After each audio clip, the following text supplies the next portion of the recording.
c'est le maillot du Barça. Après, c'est vrai qu'au début, sa concurrence avec Claudio Bravo avait été difficile puisqu'il jouait seulement les matchs de Coupe du Roi et de Ligue des Champions. Claudio Bravo, lui, n'avait que les matchs de Liga. Et une fois le départ de Bravo du côté de Manchester City, Ter Stegen a eu beaucoup plus d'opportunités. On voit actuellement que c'est vraiment un grand gardien. Pour moi, c'est un des gardiens les plus complets actuellement sur la scène européenne. Il est bon au jeu au pied, il a des bons réflexes. Bref, un excellent gardien.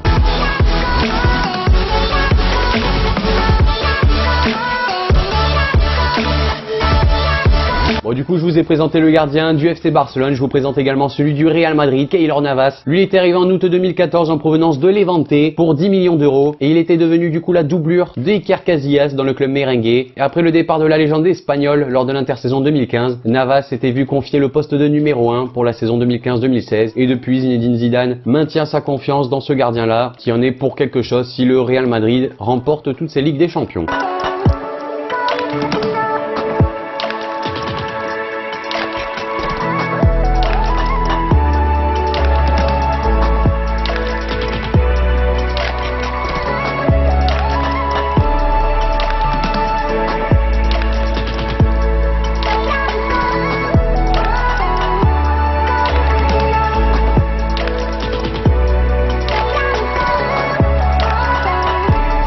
On a ensuite Gianluigi Buffon, la légende italienne de 39 ans. Lui, il est arrivé à la Juve à l'intersaison 2001. Les dirigeants bianconeri avaient déboursé 53 millions d'euros pour obtenir sa signature, ce qui en avait fait le gardien le plus cher de l'histoire du football. Buffon a gagné avec la Juve 8 titres de champion d'Italie, 3 coupes d'Italie et encore 5 super coupes d'Italie. Seule la Ligue des Champions manque à son palmarès. D'ailleurs, j'avais fait une vidéo là-dessus. Et le 25 janvier 2012, Buffon avait été proclamé meilleur gardien de but au monde pour la période 1987 à 2011 et meilleur gardien de but du 21e siècle. Pour les fans de la Juve, vous savez qu'il était devenu capitaine titulaire de la vieille dame en juillet 2012, succédant au capitaine historique Alessandro Del Piero. Et depuis son arrivée à la Juventus, on peut dire que Buffon a vraiment pesé dans les performances de son club. Il a vraiment été exceptionnel. Et à son âge, garder un niveau aussi élevé, c'est compliqué.